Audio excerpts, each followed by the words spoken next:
नमस्कार, स्वागत है आपका अनादि टीवी की खास पेशकश में और मैं हूं आपके साथ पूनम जैन।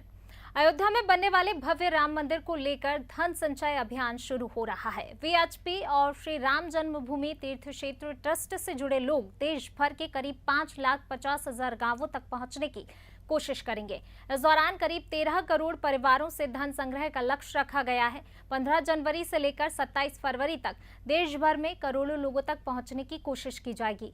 वीएचपी और श्री राम जन्मभूमि तीर्थ क्षेत्र ट्रस्ट से जुड़े लोग देश भर के करीब 5,50,000 गांवों तक पहुंचने की कोशिश करेंगे। इस दौरान करीब 13 करोड़ परिवारों से धन संग्रह का लक्ष्य रखा गया है, यानी कि एक तरह से औसतन एक परिवार में 5 लोग माने जाए तो इस 1.5 महीने के दौरान करीब 65 करोड़ लोगों तक पहुंचने की तैयारी की गई है। प्रदेश में मुख्यमंत्री शिवराज सिंह चौहान ने इस अभियान की शुरुआत की। उन्होंने विश्व हिंदू परिषद के राष्ट्रीय संगठन महामंत्री और श्री राम जन्मभूमि तीर्थ क्षेत्र ट्रस्ट के निधि समर्पण अभियान के केंद्रीय सह अभियान प्रमुख विनायक राव को अयोध्या में राम मंदिर निर्माण के लिए 1 लाख रुपए का चेक सौंपा। इसके साथ ही कांग्रेस भी सॉफ्ट हिंदुत्व की राह पर चलते हुए राम मंदिर निर्माण के लिए धन संग्रह कर रही है। इस कार्यक्रम में इसी अभियान के सभी पहलुओं पर चर्चा करेंगे, लेकिन उससे पहले देखते हैं ये रिपोर्ट।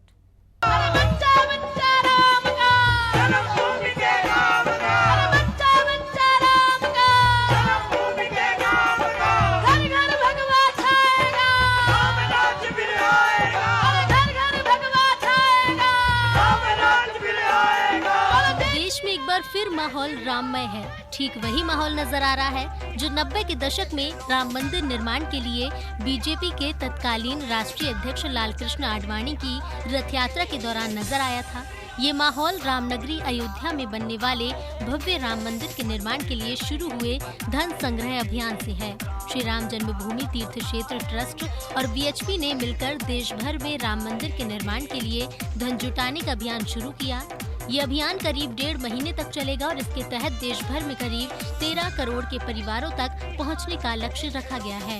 यानी एक तरह से औसतन एक परिवार में 5 लोग माने जाएं, तो इस 1.5 महीने के दौरान करीब 65 करोड़ लोगों तक पहुंचने की तैयारी की गई है।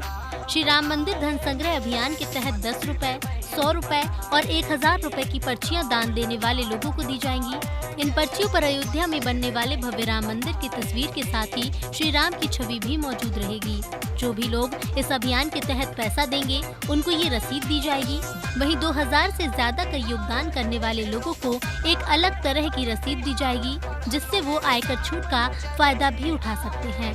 मध्य प्रदेश में मुख्यमंत्री शिवराज सिंह चौहान ने इस अभियान की शुरुआत की।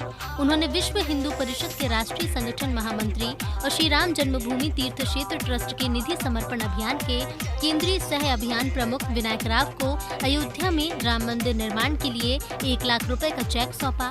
इस मौके पर बोलते हुए सीएम शिवराज सिंह चौहान ने कहा कि राम मंदिर निर्माण में अपना सहयोग देकर वो अपने जीवन को सफल और सार्थक मान रहे हैं। सीएम ने कहा कि अयोध्या में भगवान राम का ही नहीं, राष्ट्र का मंदिर बनने जा रहा है, क्योंकि राम से ही भारत का अस्तित्व है। राम देश के आराध्य और पहचान है। वो देश के रोम रोम में जमे हैं, सांस सांस में बसे हैं। आज का दिन मेरे जीवन का सबसे सौभाग्यशाली दिन है। ऐसा लग रहा है जैसे मानव जीवन सफल हो गया, सार्थक हो गया। भगवान श्री राम के मंदिर के निर्माण में एक ईंट हमारे परिवार की भी लगेगी। राम मंदिर नहीं, सचमुच में राष्ट्र मंदिर है। राम हमारे अस्तित्व हैं, राम हमारे आराध्य हैं, राम हमारे प्राण हैं, राम हमारे भगवान हैं और राम श्री राम जी भारत की पहचान है। मंदिर का निर्माण साल 2024 तक पूरा कर लिया जाएगा, जिससे कि श्रद्धालु साल 2024 में अयोध्या में भव्य राम मंदिर में पहुंचकर रामलला विराजमान के दर्शन कर सके। यानी कि अगले लोकसभा चुनाव से पहले अयोध्या में राम मंदिर अपना आकार ले लेगा। वैसे तो ये अभियान श्री राम जन्मभूमि तीर्थ क्षेत्र ट्रस्ट और वीएचपी का है, लेकिन इसमें सभी हिंदूवादी संगठन और बीजेपी के लोग बढ़ चढ़कर हिस्सा ले रहे हैं। अभियान से जुड़े लोग इसे सदी का सबसे बड़ा जनसंपर्क अभियान बता रहे हैं। श्री राम जन्मभूमि तीर्थ क्षेत्र के माध्यम से मकर संक्रांति 15 जनवरी के शुभ मुहूर्त पर सारे हिंदुस्तान में ये निधि समर्पण अभियान का ये प्रारंभ हो गया। अभी तक प्रचार के दृष्टि से सारे देश में जहां जहां हमारे कार्यकर्ता गए तो हमारे अपेक्षा से भी ज़्यादा प्रतिशत रिस्पांस ये जनता के द्वारा आ गया। राम के संदर्भ में और राम जन्मभूमि के मंदिर के संदर्भ में लोगों में कितना उत्साह है और कितनी श्रद्धा है। मैं तो बहुत सालों से इस आंदोलन से कार्यक्रम से जुड़ा हुआ हूँ, तो जैसा 89-90 में माहौल था उससे भी ज़्यादा जबरदस्त माहौल गत एक महीने में सारे देश में मैं देख रहा हूँ। राम मंदिर ही वो अहम मुद्दा रहा जिसने बीजेपी को देश की सत्ता के शीर्ष में पहुंचने का मौका दिया है। इसीलिए वो इस अभियान से आम आदमी को ये राम मंदिर निर्माण के लिए चले आंदोलन के इतिहास और अपने योगदान की जानकारी देंगे। साथ ही मध्य प्रदेश में कांग्रेस भी इस मसले में पीछे नहीं है। मामला सीधे जनभावनाओं से जुड़ा है, इसीलिए वो एक बार फिर कांग्रेस हिंदुत्व की राह पर है। कांग्रेस ने भी राम मंदिर निर्माण के लिए धन संग्रह का अभियान शुरू किया है। खुद मंदिर के लिए धन संग्रह कर रही कांग्रेस बीजेपी पर इस मामले को लेकर जनभावनाओं से खेलने का आरोप भी लगाती जा रही है। हमारा अभियान यहाँ से ये है कि राजीव गांधी जी ने भूमि पूजन किया था राम मंदिर का अयोध्या में। राम मंदिर का ताला खुलवाया था और सुप्रीम कोर्ट ने आदेश दिया है कि अयोध्या में राम मंदिर बने। जब राम मंदिर का भूमि पूजन अयोध्या में हुआ तो कमलनाथ जी के निवास पे हनुमान चालीसा हुई, कांग्रेस जनों ने भी हनुमान चालीसा पढ़ी। बहरहाल मसला सीधे लोगों की धार्मिक भावना से जुड़ा है, तो इसे भुलाने की भी कोशिश होगी। लेकिन वापस बात अभियान की करें तो इसमें लोगों का जबरदस्त उत्साह देखने को मिल रहा है। अभियान शुरू होने से पहले मध्य भारत प्रांत में 10 करोड़ रुपए से ज्यादा राशि श्री राम जन्मभूमि तीर्थ न्यास के नाम पर मिल चुकी है। राजधानी भोपाल में ऐसे भी लोग हैं जिन्होंने 21 लाख से 51 लाख रुपए तक दिए हैं, लेकिन नाम गोपनीय रखा गया है। गुना के रघुवंशी समाज ने 11 लाख, विदिशा के किन्नर गुरु रत्ना नायक ने 5,51,000 और गंजबासोदा के किन्नर मुन्ना ने 5,10,000 की राशि न्यास को दी है। साफ है कि सियासत से इतर ये अभियान अपने वास्तविक लक्ष्य की ओर उम्मीदों से भी ज्यादा रफ्तार से आगे बढ़ रहा है।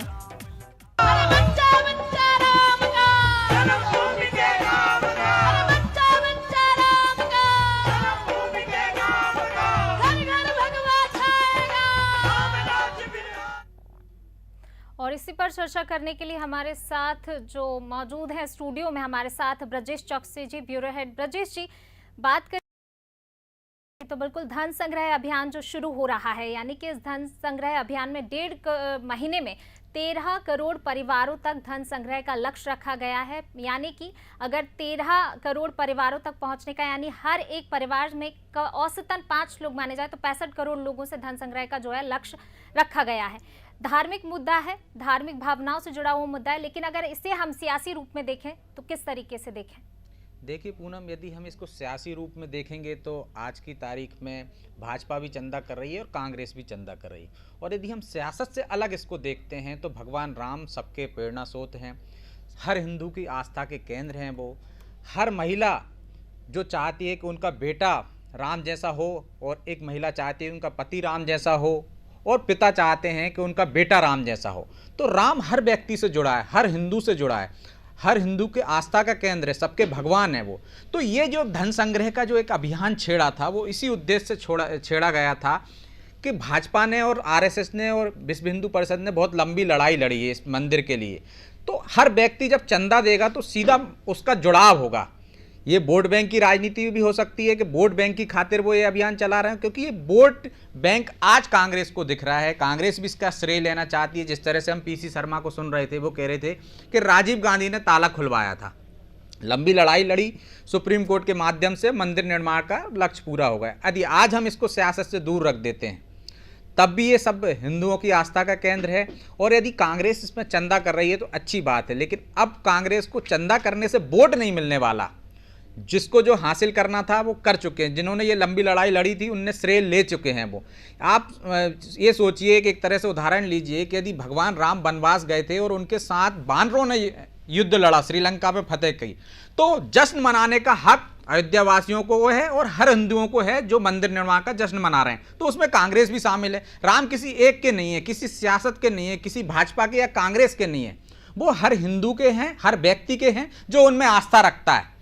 तो इसमें चंदे में कहीं कोई वो नहीं है कि यदि कांग्रेस भी चंदा कर सकती है, भाजपा भी चंदा कर रही है, बस चंदे में घोलमाल ना हो, सीधा राम ट्रस्ट को चंदा जाता है तो कोई आपत्ति नहीं किसी को। उसमें वोट बैंक तो है ही भाजपा का, ये नाम ही वोट बैंक है। राम की सहारे ही, राम की सीढ़ियों से ही वो आज केंद्र की सत्ता में पहुंची है। तो इसमें एक राम का बहुत बड़ा योगदान है, राम मंदिर का बहुत बड़ा योगदान है। यदि भाजपा यहाँ पहुंची है तो मुझे लगता है कि कांग्रेस उसमें कहीं पीछे रह गई है। वो कभी राम के अस्तित्व पर सवाल उठाकर पछता रही है, फिर बाद में वो हनुमान भक्त बन रहे हैं। तो अब उनको लग रहा है कि हम कहीं राम मंदिर का जो एक श्रेय पूरा के पूरा भाजपा ना ले जाए, तो चंदा करके हम भी अपना योगदान दें और बाद में ये कह सकें कि भाई राम मंदिर आपका अकेले का नहीं है, हमारा भी योगदान है, हमने भी उसमें भेजा। इसी कारण आप देखिए कि कमलनाथ जी ने कहा कि हमने 11 चांदी की ईंटें, कांग्रेसियों ने पैसे इकट्ठे करके चांदी की ईंटें भेज रहे हैं, जैसे ही सुप्रीम कोर्ट का वो डिसीजन आया राम मंदिर निर्माण का। अब कांग्रेस चंदे में भी उतर आई, चंदा कर रही। निश्चित तौर पर चंदा करने का हक है उसका, भगवान का सब में आस्था है तो वो चंदा कर सकते हैं। लेकिन इसमें सियासत तो है। सियासत ये है कि एक दल पूरा का पूरा श्रेय ना ले जाए राम मंदिर निर्माण का, तो हमें कहने के लिए रहे। इस कारण वो हनुमान चालीसा कराते हैं, राम पथ गमन की बनाने की बात करते हैं मध्य प्रदेश में। तो अब कांग्रेस भी जो चोला बदल रही है वो वोट बैंक की खातिर बदल रही है, क्योंकि उसको लगता है कि एक बड़ा कारण केंद्र से, सत्ता से दूर होने के पीछे राम मंदिर ही है, राम आंदोलन ही है। तो इस वजह से वो चंदा कर रही है, उसमें सहभागिता निभाना चाहती है ताकि उसको ये कोई हिंदू विरोधी ना कह सके। बिल्कुल राजेश जी, जिस तरीके से देखा जाए 2 सांसदों से लेकर 3/4 बहुमत तक जो है बीजेपी को राम मंदिर मुद्दे का एक अहम योगदान रहा है बीजेपी को जो है फर्श से अर्श तक पहुंचाने में। वहीं अगर बात की जाए कि सालों से ये मुद्दा चला आ रहा था, चाहे 370 हो, राम मंदिर का जो मुद्दा हो, वो सालों से चला आ रहा है और अब जब मुद्दे खत्म हो गए हैं तो अब इसको कह सकते हैं राम मंदिर पार्ट 2 शुरू हो गया है। बिल्कुल पार्ट 2 नहीं, जैसे ही मंदिर निर्माण हो जाएगा भाजपा इसका अपना श्रेय लेगी। जिस तरह से उसने आंदोलन छेड़ा है, आडवाणी जी की रथ यात्रा, राम रथ यात्रा निकाली थी उन्होंने, इसके बाद कार सेवकों के साथ जो हुआ, और कांग्रेस सरकारों ने, तत्कालीन सरकारों ने जिस तरह से वो रथ यात्रा को रोका, जिससे पूरा एक देश में पूरे हिंदू जागृत हुए, एकजुट हुए, उसका परिणाम ये देखा बाद में कार सेवकों के साथ गोलियां चली। तब सपा की सरकार थी उत्तर प्रदेश में, तो जो बंटवारा था, जो विभाजन था, जो जातियों में बटी हुई थी, वो राम के नाम पे पूरी जातियां तोड़ के, जातियों के बंधन तोड़ के हिंदू समाज एक हो गया। उसका फायदा भाजपा को मिला है उसके आंदोलन के कारण, कि वो आंदोलन को लीड कर रही थी शुरू से, आरएसएस कर रहा था, विश्व हिंदू परिषद कर रहा था और भाजपा भी उसमें शामिल थी, तो उसको इसका फायदा मिला है। तो निश्चित तौर पर ये सियासत में तो अब राम रहेंगे ही, और अब ऐसा लग रहा है कि धर्म और राजनीति को आप अलग अलग नहीं कर पा रहे हो। ब्रजेश जी, अब हमारे साथ हमारे एसोसिएट एडिटर प्रभु पटेरिया जी जुड़ गए हैं, उनसे भी जानकारी ले लेते हैं, उनसे भी इस चर्चा में बात करते हैं। सर, किस तरीके से जो है इस धन संचय में पहले बीजेपी की अहम भूमिका दिख रही थी, बीजेपी आगे आई, अब कांग्रेस भी पहल कर रही है, कहीं ना कहीं जो मुद्दे सारे खत्म हो रहे थे, बीजेपी ने राम मंदिर का मुद्दा खत्म कर दिया, 370 का मुद्दा खत्म कर दिया, लेकिन अब धन संग्रह में पहले बीजेपी और अब कांग्रेस। देखिए पुनः राम, जैसा ब्रजेश चौकसी जी कह रहे हैं, राम किसी पार्टी के नहीं है, राम किसी व्यक्ति के नहीं है, राम भारत की अस्मिता से जुड़े हुए एक व्यक्ति है, एक चरित्र है जिसको भारत के हर घर में पूजा जाता है। कांग्रेसी हो या भारतीय जनता पार्टी को या कम्युनिस्ट पार्टी के लोग भी हो, यदि वो सार्वजनिक तौर पर भले आराधना न करते हो, लेकिन अपने घर में जरूर वो रामनवमी मनाते हैं, राम की पूजा करते हैं, राम जन्मोत्सव मनाते हैं, रोज सुबह पूजन पाठ में भगवान का नाम लेते हैं। तो इस तरीके से राम भारत के चरित्र में बसा हुआ नाम है, आत्मा से जुड़ा हुआ है, और उसको लेकर चूंकि राजनीति इस देश की एक ऐसी रही है कि जब देश का विभाजन हुआ था तो मुस्लिम लीग जो है मुस्लिम पार्टी हो गई थी, और कांग्रेस को उस समय हिंदूवादी पार्टी कहा गया था। तो कांग्रेस ने जब देश आजाद हुआ तो अपना चरित्र बदला। गांधी जी ने कहा था कि जो भारत में मुस्लिम रहना चाहते हैं वो भारत में रह सकते हैं, तो कांग्रेस ने उनके निर्देशों को मानते हुए अपना चरित्र बदला और कांग्रेस ने सर्वधर्म संभाव की राजनीति करना शुरू किया, जो आगे चल के धर्मनिरपेक्ष राजनीति हो गई और जिसमें अल्पसंख्यकों को ज्यादा तवज्जो दी जाने लगी। उसी का फायदा भारतीय जनता पार्टी ने उठाया और भारतीय जनता पार्टी ने उग्र हिंदुत्व की राजनीति की और आज इस मुकाम को हासिल किया है। तो स्वाभाविक तौर पर जी प्रभु सर, मैं आपको यहाँ पर बीच में रोकना चाहूंगी। हमारे साथ बीजेपी से राजेंद्र वर्मा पूर्व विधायक हमारे साथ जुड़ गए हैं। राजेंद्र जी, बहुत स्वागत है आपका। जी धन्यवाद। जी राजेंद्र जी, अब जिस तरीके से जो है धन संग्रह किया जा रहा है राम मंदिर निर्माण के लिए, बीजेपी ने शुरू किया और उसके बाद अब कहीं ना कहीं कांग्रेस भी धन संग्रह में जुट गई है। जी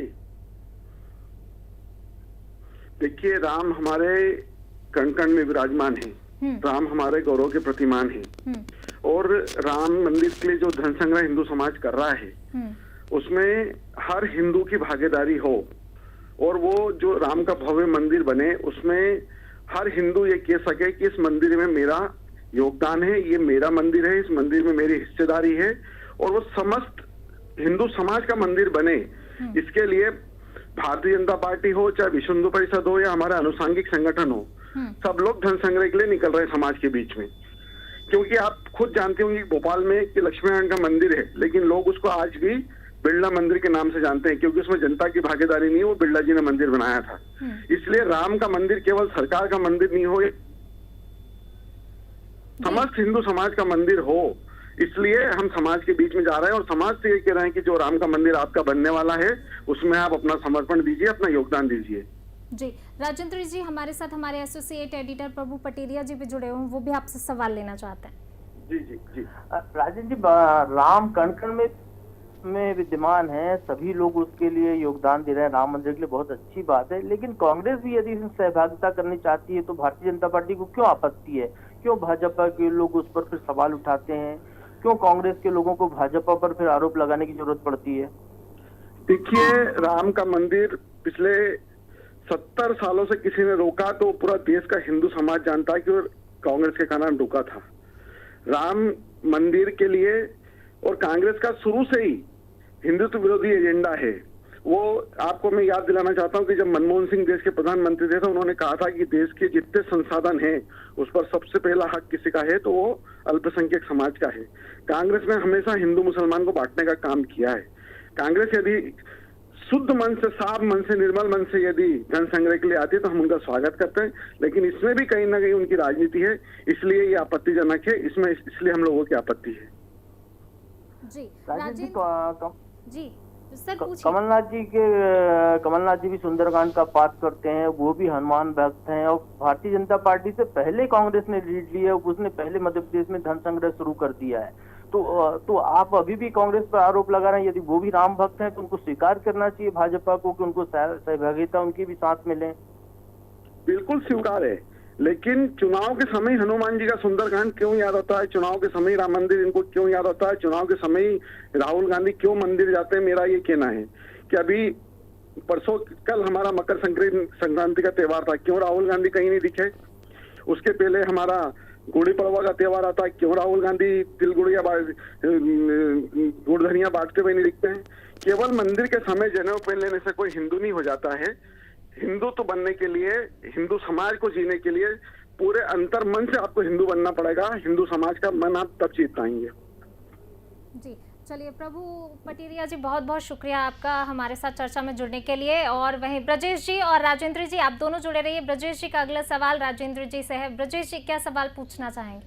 राजन जी, यदि सुबह भूला हुआ शाम को घर लौटे आए तो उसको भूला नहीं कहते। अब कांग्रेस ने जो किया, पहले वो कह रहे हैं कि राजीव गांधी ने ताला खुलवाया था या फिर उनने राम पर सवाल उठाए, अस्तित्व पर सवाल उठाए, वो दरकिनार करके आज यदि वो सहभागिता करते हैं तो मुझे नहीं लगता कि कोई आपत्ति कांग्रेस को होना चाहिए। कहाँ आपत्ति हमको? लेकिन जैसा कि मैंने पहले कहा कि शुद्ध मन से, निर्मल मन से वो लोग आए। केवल चुनाव के समय हिंदुत्व को इनको याद आती है। राहुल गांधी केवल चुनाव के समय मंदिर जाते हैं। उनकी बहन कभी हिंदुत्व को लेकर, कभी उनके गले में हमने मंगलसूत्र नहीं देखा, कभी उनके माथे पर बिंदिया नहीं देखी। ये तो पर्सनल हो गए। अभी तो कोई चुनाव नहीं है ना। आज धन संग्रह आप कर रहे हैं, आपकी तारीखों में वो धन संग्रह कर रहे हैं, तो क्या दिक्कत है उसमें? नहीं, हमको क्या दिक्कत है, लेकिन मैंने जैसा कि पहले कहा कि हिंदुत्व को मन से माने। वो केवल चुनाव के लिए, राजनीति के लिए केवल हिंदू की इनको याद आए तो वो ठीक नहीं है। यदि आज धन संग्रह कर रहे हैं तो उसके बाद अब गुड़ी पड़वा भी आने वाला है, उस पर भी कमलनाथ जी कार्यक्रम करें, खुद भोपाल के चौराहे पर खड़े हो जाए, न्यू मार्केट के, तिल गुड़िया धनिया बांटे उस दिन, तो पता लगेगा कि हिंदुत्व है कि नहीं है। केवल चुनाव के समय हिंदुत्व की बात यदि ये लोग करते हैं तो वो आपत्तिजनक है। हिंदू समाज से जुड़े इसमें तो किसी को कोई आपत्ति नहीं हो सकती है। हर आदमी हिंदू है, हर आदमी की भगवान में आस्था हो सकती है, इससे किसी को क्या आपत्ति हो सकती है? ये भी तो जरूरी नहीं है कि सार्वजनिक रूप से ही आदमी आके पूजा करे तो ही आप उसको हिंदू मानोगे। वो घर में भी तो पूजा पाठ कर रहा है, आस्था का विषय है ना, ये तो वो तो आस्था प्रकट कर रहा है, आस्था अपनी रखेगा, कहीं भी रखे, चाहे वो घर में। अपने यहाँ तो हिंदुओं में तो कहा जाता है कि मन में राम राम रखो, आप कोई मंदिर जाने की जरूरत नहीं है। कहाँ रख रहा है मन में राम? वो ना उनके आचरण में दिखता, ना व्यवहार में दिखता, ना उनकी आस्था में दिखता। इसी बात का तो सवाल है, उसी बात का तो सवाल है कि इनके मन में ना भगवान राम के प्रति आस्था है, ना विश्वास है, और ना ये दिखता उनके आचरण व्यवहार में, ना चरित्र में, तीनों चीजों में नहीं दिखता है। उसी पे तो आपत्ति है हमारी। चलिए राजेंद्र जी, हमारे साथ अब कांग्रेस से जेपी धनुपिया जी भी जुड़ गए हैं। जेपी धनुपिया जी, बहुत स्वागत है। नमस्कार जी धनुपिया जी, मेरा एक सवाल आपसे कि पहले कांग्रेस को धर्मनिरपेक्ष जाना जाता था, कांग्रेस धर्मनिरपेक्ष रहती थी, अब लेकिन सॉफ्ट हिंदुत्व की तरफ बढ़ रही है। जो धन संचय में अब सहभागिता कांग्रेस की भी है बीजेपी के साथ साथ, तो इसे क्या माना जाए? कांग्रेस पार्टी धर्मनिरपेक्ष थी है और रहेगी। हिंदू तो किसी व्यक्ति विशेष की बपौती नहीं है, सारे लोगों को सब धर्म के प्रति पहले भी आस्थावान थे, आज भी और कल भी रहेंगे। मुझे इसमें कोई आश्चर्य हो रहा है कि मेरे मित्र बोल रहे थे भाजपा विधायक जी कि इनके मन में राम और ये और वो। मैं कहता हूँ जो कांग्रेस में होते हैं तो उनकी आस्था नहीं होती, भाजपा में अगर कोई व्यक्ति पहुंच जाता है उसकी आस्था हो जाती है। इस तरह के लोग हैं ये लोग, कैसी मान और सोच की तरफ से हैं। हमें भगवान राम के मंदिर में पहले भी आस्था थी, आज भी है। जिस दिन माननीय सुप्रीम कोर्ट ने निर्णय दिया उस दिन हमारे प्रदेश अध्यक्ष आदरणीय कमलनाथ जी ने कितना बड़ा कार्यक्रम किया था, आप सबको जानकारी है, सबको मालूम है। तो मैं समझता हूँ कि ये बातें कह के कोई वो नहीं करना चाहिए, और इसके पीछे शिलान्यास के पीछे कहीं ना कहीं पूर्व प्रधानमंत्री स्वर्गीय राजीव गांधी जी की महत्वपूर्ण भूमिका रही है, वो किसी छिपी नहीं है।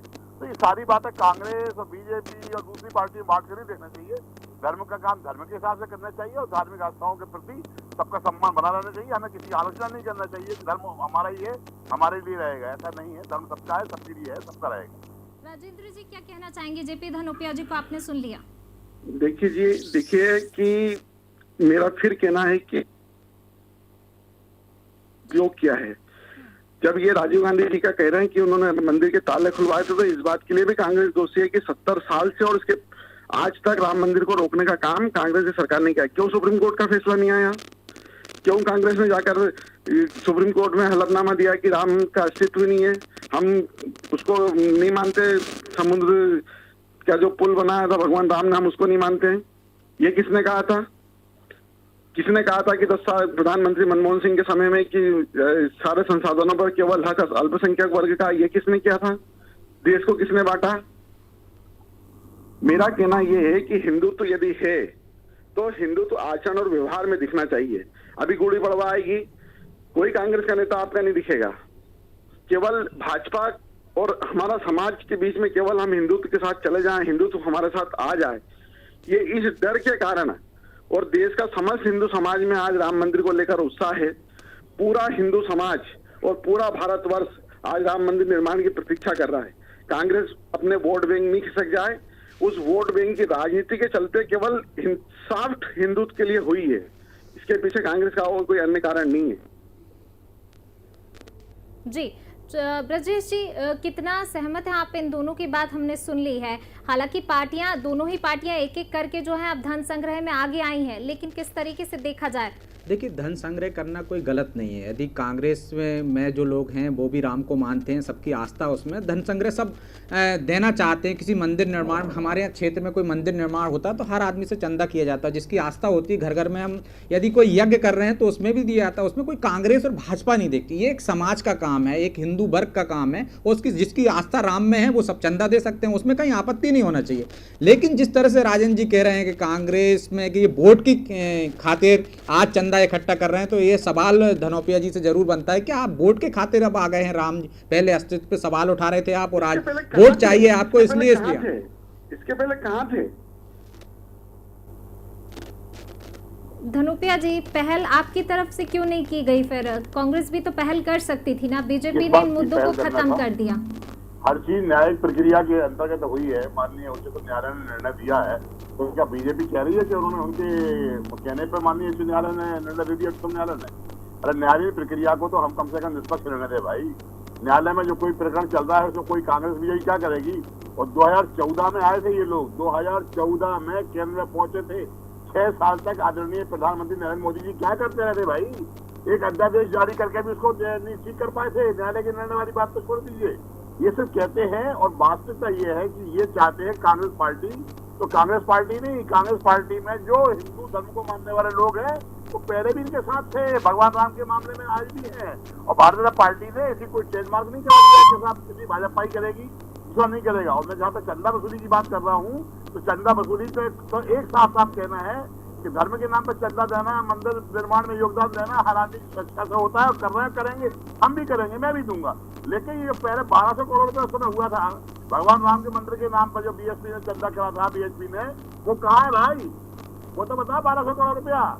मंदिर की भी कीमत लागत आना है कुल 1300 करोड़। आज से 20 साल पहले हुआ था चंदा, 90 में, 20 साल पहले 1200 करोड़, वो किसके पास है? धनुपिया जी ठीक है, अगर धन संग्रह की बात है तो फिर अभी कुछ दिन पहले ही जब बीजेपी रैली निकाल रही थी धन संग्रह के लिए, उज्जैन में आपने देखी पत्थरबाजी हुई, इंदौर में देखी पत्थरबाजी हुई। इसको लेकर दिग्विजय सिंह जी डीजीपी से मिले, मुलाकात की और कहीं ना कहीं कांग्रेस की तरफ से कहा गया था बीजेपी धार्मिक उन्माद फैला रही है। बिल्कुल सच कहा है दिग्विजय सिंह जी ने, सही कहा है, क्योंकि कांग्रेस पार्टी का मानना साफ है कि अब ये लोग धर्म का वातावरण बिगाड़कर, सांप्रदायिक सद्भाव बिगाड़कर, नगरीय निकायों के चुनाव के मद्देनजर और सारी और चुनावी परंपराओं को मनवाने के लिए ये इस तरह के वातावरण निर्मित करते हैं। क्या आवश्यकता है जुलूस निकालने की, रैली निकालने की? आप काउंटर लगा दीजिए, लिख दीजिए ट्रस्ट का नाम, वो बैंक अकाउंट नंबर, जिसको देना है चेक दे जाएगा, जमा करेगा। हर आदमी देना चाहता है देगा, लेकिन नहीं भाई, हम तो अपनी जेब में रखेंगे। पहले भी 1200 करोड़ रुपए। चलिए राजेंद्र जी से, राजेंद्र वर्मा जी जी आपसे जवाब लेना चाहेंगे। जी, धनोपिया जी को शायद ये मालूम नहीं है कि जो राम मंदिर ट्रस्ट है उसका हर साल ऑडिट होता है, उसके एक एक रुपए का हिसाब सार्वजनिक किया जाता है, एक बात। और दूसरी बात कि जब राम भक्त हिंदू समाज की जागृति के लिए हम प्रभात फेरी निकाल रहे हैं, समाज के बीच में जाना है, इसमें क्या आपत्ति होना चाहिए? दूसरी बात, जो राम के भक्त शांतिपूर्ण प्रभात फेरी निकाल रहे हैं, उनको एक प्रायोजित तरीके से उनके ऊपर ईंट बरसाना, पत्थर बरसाना, और उसमें पुरुष नहीं खाली महिलाएं भी शामिल हैं, ये क्या ये उन्मादी नहीं है? और कांग्रेस के विधायक और कांग्रेस के पूर्व मुख्यमंत्री जाके डीजीपी से उनकी पैरवी करते हैं। समाज किसके लिए है? जो शांतिपूर्ण रहना चाहते हैं, जो सभ्य नागरिक हैं, उनके लिए है ना समाज। ये कि समाज पत्थर फेंकने वालों के लिए है? राजन जी, कांग्रेस का तो ये भी आरोप है कि पिछले 13 साल में इस तरह की घटनाएं नहीं हुई हैं, तो आप पोलराइजेशन के लिए कहीं आपका ही तो षड्यंत्र नहीं है कि उन्माद फैलाने की कोशिश हो रही हो ताकि वोट बैंक बढ़ जाए और आपको फायदा मिल जाए?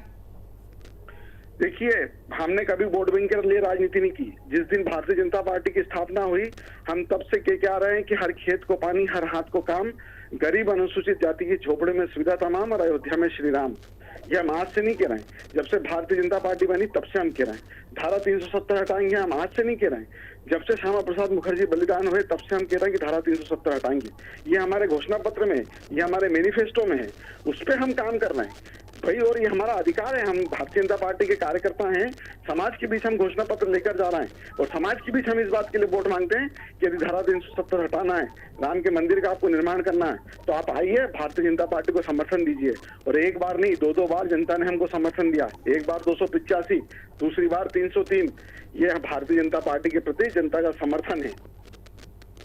लेकिन कांग्रेस का हाथ हमेशा उग्रवादियों, आतंकवादियों और उन्मादियों के साथ रहा, ये मेरा स्पष्ट आरोप है। ईवीएम की मेहरबानी का भी जिक्र कर दीजिए वर्मा जी, अच्छा लगेगा थोड़ा सा भाई।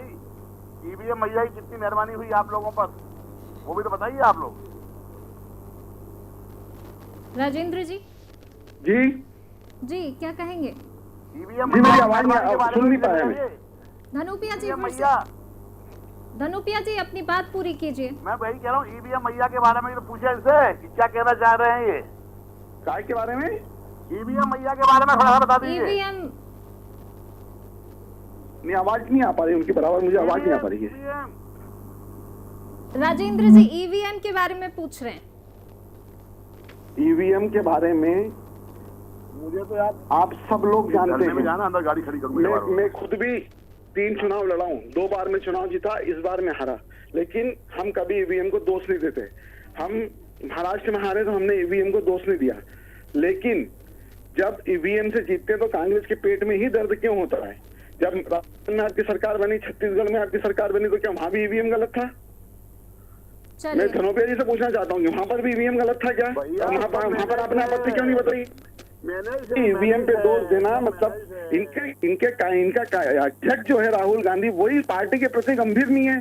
जिस समय कांग्रेस का स्थापना दिवस किसी भी पार्टी के लिए गौरव का विषय होता है, उस समय कांग्रेस के पूर्व अध्यक्ष को या वर्तमान अध्यक्ष को वहां रहना चाहिए, लेकिन कांग्रेस का पूर्व अध्यक्ष उस समय इटली चला जाता है घूमने के लिए। धनोपिया जी, राजेंद्र जी, ये मुद्दा नहीं है। मुद्दा हमने सिर्फ राम मंदिर और धन संग्रह को लेकर, दोनों की सहभागिता को लेकर उठाया था। मुद्दा आप कहीं का कहीं जा रहा है। वैसे भी हमारे पास समय की कमी है, तो आप दोनों का इस चर्चा में शामिल होने के लिए शुक्रिया। ब्रजेश सर, आपका भी बहुत बहुत शुक्रिया इस चर्चा में शामिल होने के लिए। तो बिल्कुल, राम हर व्यक्ति से जुड़े हैं, राम कण-कण में बसे हैं, राम देश की अस्मिता से जुड़े हुए व्यक्ति हैं, और इसको लेकर सियासत नहीं होनी चाहिए। सियासत हर चीज पे हो रही है, चाहे वो राम मंदिर मुद्दा जब शुरू हुआ था आज तक चला आ रहा है। अब जैसे तैसे राम मंदिर बनना शुरू हुआ है तो धन संग्रह को लेकर सियासत शुरू हो गई है। सियासत नहीं होनी चाहिए। राम हर व्यक्ति से जुड़े और इसके लिए सभी को सहभागिता निभानी चाहिए। हर व्यक्ति को आगे आना चाहिए राम मंदिर धन संग्रह के लिए। चलिए, फिलहाल इस बुलेटिन में बस इतना ही और मुझे दीजिए इजाजत। नमस्कार।